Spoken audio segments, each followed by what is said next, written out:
Let's do this. Welcome back to the Wellness Farmer Podcast, where your health is my focus. I take what has become too complex and help you by simply focusing on where health is found, inside of you. How do we empower ourselves to feel our best? We take care of our spines. We eat nutrient-dense food on fertile soil without chemicals. We move adequately, and we talk to ourselves in a natural way. On today's episode 206, I take a couple of experiences I am going through right at the moment that can make me a better person if I allow it. Hopefully, I allow it. We all go through those moments of suffering, and they all feel the same. Some might look a little different on the outside, and some might look worse than others, but for the person that's going through it, it is tough. And in those times is when we are in a perfect position to become better. But we need to be willing to take advantage of that opportunity and not let the opportunity take advantage of us. So hopefully this resonates with some of you out there. Stay awesome, everybody. I hope you enjoy this one. Today is the 13th of February, and we are in year 2019, and I am Ben Page, your host. And just a couple of things before we jump in. I know that this podcast takes a lot of my time, but I do it because I love what I'm doing, and I want to get this out there. I want to get this stuff out there. And if you guys get any type of value from what I'm doing, there's great ways to help me. First of all, join my email list. If you haven't joined my email list, go to www.pastosverdesfarm.com, and right there you can join. Not only joining will you never miss an episode if you like these episodes, but you get a couple chapters of my book absolutely free and a couple other articles that help you become just that much more healthy. And if you like those chapters, go to Amazon.com or go to my webpage and actually purchase the book. Actually buy a copy so you can take that and learn what the true philosophy of health is to actually reach your health potential. That book's called The 4 Pillars of Health, and it's been for almost, this year will be 2 years now that it's been available. So if you haven't read that book yet, go ahead and get that and help me, because that helps me out. Another easy way to help me out is when you make purchases through Amazon, go through my website, go to pastosverdesfarm.com, click on the button on the right that says Amazon, and that helps me out. That helps me just keep going. That helps me keep bringing out this content. Follow me on Instagram. So Ben Page DC on Instagram, YouTube, Pastos Better This Farm. So on Pastos Better This Farm, I have a YouTube channel where I'm actually explaining how I am growing somewhat of a little teeny garden in the middle of the city. I'm using my front yard, which isn't even a front yard, and I'm using my backyard, which isn't a backyard. All I have is some planter boxes back there, and I'm trying to grow as much food as I can. You'll see the ups and the downs of that. And most importantly, if you truly feel you're getting some value out of this podcast, there's a great way to bring us back by going to patreon.com. You can get that at my website also, pastosverdesfarm.com. On the right hand side there's a Patreon button. You click there, and it kind of explains how you can help me out by supporting me on Patreon. So hopefully you're getting some value out of this and you want to bring some of that back, and the best way to do it is on Patreon. Hopefully I see it there soon. And if you want to work one-on-one with me, go to my website. You can set up an appointment. The first 15 minutes we'll just chat and we'll see if we can figure out, I'm pretty sure I can figure out a plan to help you become the best person that you can become, and from there it's only uphill with a lot of little bumps in the road, but it all goes uphill. All right, so let's get into this main topic. Before I get into the main topic, I want to actually just share a quote that I read, because I read what I'm reading right now. Well, I'm reading many books, but one of the books I'm reading is something that I read every day. It's just a little thing every day. It's called The Daily Stoic, and I'm going to share what I read a part on February 12th. So it says, "Is this really the life I want? Every time you get upset, a little bit of life leaves the body. Are these really the things on which you want to spend that priceless resource? Don't be afraid to make a change, a big one." That February 12th was talking about anger and what happens when we get angry, and the situation are we in that makes us angry. Is it really worth it? And sometimes a big change is the best way to go. is this really the life I want? Think about that. So let's get into it.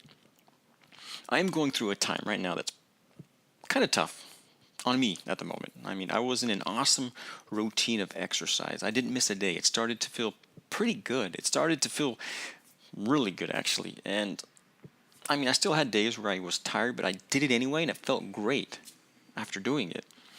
About a month ago, I injured my shoulder playing soccer. It brought me back to a time when I was leading a group of adolescents, and we had just got done playing basketball, and one of the kids asked if I wanted to play a little more. Most of the kids had left by then, and I remember that I really didn't want to play anymore, but I said yes anyway. We started to play, and about 1 minute into the game, I jumped up for a rebound, and I landed right on that kid's foot, totally just twisting my ankle and spraining it the worst I've ever sprained it. And I've skateboarded quite a bit. While I was young, I snowboarded. I mean, well, more on the skateboard, but not even skateboarding did I sprain my ankle that bad. I mean, it just blew up. It was a big purple ball almost instantly. And I still remember the first night I had to crawl to the bathroom. I couldn't put any weight on it. It was bad enough that I actually took a picture of it. And I wonder where that picture is. I should find it and post it. But it was bad, and it was in a time where we didn't have the iPhone and stuff like that. So the camera, I mean, the picture, we actually had to develop the picture. That's how long ago it was. But we actually had to develop that picture, and I wish I could find it.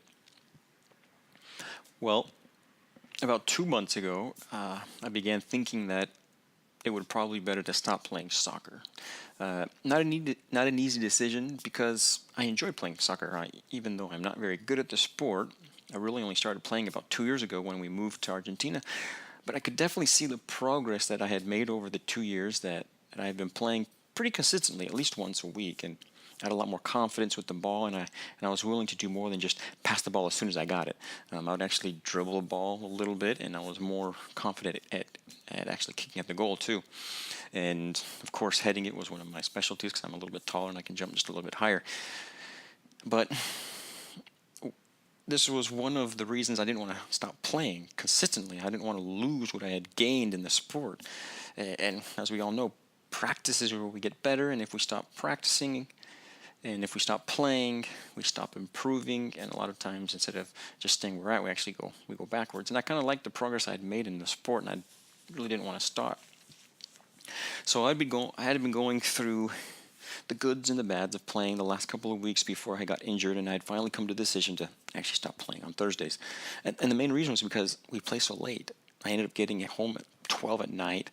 By the time I showered, and if I even ate, because a lot of times I didn't even eat because it was so late, and it's tough to fall asleep right after eating, and it's even tough falling asleep after playing sports. So around 1 o'clock I was going to bed, and I wasn't going to sleep until 2 or 3 in the morning. And I could do it. I was doing it. It wasn't like I couldn't get up the next day and do everything I needed to do without a problem. That wasn't the problem. But I know better. And it just isn't healthy to do that. It's just not healthy for our bodies, our ecosystems, to do that. It messes up our internal clock, messing up that natural cycle of hormones, eventually causing havoc to what our ecosystem is, and that havoc can eventually come with symptoms and then sickness. And I just didn't think it was worth it, even though I liked playing. So I decided that I was going to stop playing and find other ways to move adequately on Thursdays. And on special occasions, I said I was going to play, and that was it. I mean, if it was a special occasion, I'd play, but I wasn't going to do it weekly. Well, back to that Thursday 4 weeks ago, I had written in the WhatsApp group that was made to organize games each week that I wasn't going to play. I was like, I'm done. You either write juego, which means I play, or no juego, which means the opposite, and I had written no juego. We play with 12 people, 6 versus 6, on a beautiful green field, and on that Thursday, only 10 people had written juego. They still needed 2 more to make it fun, and I had the soccer ball because I am the one that lives closest to the field, so I usually took the soccer ball home, and I almost never missed a Thursday. I missed very few Thursdays in the 2 years that I was playing, so they let me take care of the ball, and I would always take it, and we'd play, and I'd bring it back home. So one of the players in the group sends me a personal text about picking up the ball and asks why I'm not playing, and I tell him the truth, that I had another commitment. I mean, because I did have another commitment, but I didn't tell him that for the whole. And I kind of explained the lateness part too, but more than anything, I just said I had another commitment and I was going to get home at about the same time they started playing, and I didn't want to be rushed. He began to say that no, we always start late, and that I should go anyway. And at the same time, I was getting text I was receiving a WhatsApp from my brother-in-law that's not in the group asking if there was still room to play. So right there, I had to make a decision. I mean, I had already said I wasn't going to play, but they needed two more players. My brother-in-law was one, and I could be the 12th. So one more time, do I play or not? Well, I say, let's do this. One more week. I had the ball, so I could take it, play one more week, give the ball to someone else to continue to bring it, and that was going to be it. That was going to be my last week, I said to myself. So I go back to the WhatsApp group, and I write juego, and I push send. Why did I do that? It was a truly beautiful night to play soccer. I mean, the field was just freshly cut, the sky was clear, and the temperature was pretty much perfect to play outside. I got there, of course, the game starts late, but as we continue to play, the game becomes pretty competitive, especially between me and on defense and the other guy on offense. And I'll be the first to tell you, in sports, I am competitive. I don't like to lose, and even in sports that I don't even play that well, and soccer is one of them. And as I said before, I'm just not that good playing soccer. Pretty much everything I had learned about soccer had been on that field where we were playing that night, which was pretty much once a week for the last 2 years, and that's pretty much all I knew about soccer. But in soccer, I learned this later, of course, because I asked about this. I asked about what had happened with this offensive player, and I was asking if what he was doing was a foul or not. But at the moment, I wasn't worrying about it. I was just playing. So if I understood correctly, I guess the offense can kind of shove or can knock you with their shoulder in certain positions, and it isn't a foul. Well, this offensive player did exactly that more than once on that Thursday, and I fell, I don't know, I guess on my shoulder a couple of times. Never feeling a sudden pain, but slowly starting to feel a pain in my left shoulder that eventually got to the point of me having a really hard time continuing to play. And that's one thing I always just move through it. I just continue playing until the very end, if I can. And so I kept on playing, hoping the lights would turn out so I wouldn't have to just leave. And it got to the point where I just couldn't play anymore. The pain was so severe that I was about to say, well, I'm done. I got to leave. And the light suddenly turned out. So perfect. I didn't have to say I'm out of here. And that was a relief. So, but I knew something was not right. My left shoulder was killing me. It hurt bad. So I got home and took a painful shower, asking myself, why did I go? I'd already planned on not going. Why did I change my mind at the last minute and go? And since then, like 4 weeks later, I've been recuperating my left shoulder, and it's not been moving like I want it to be moving. It's tough, and especially when you have such a great routine in play.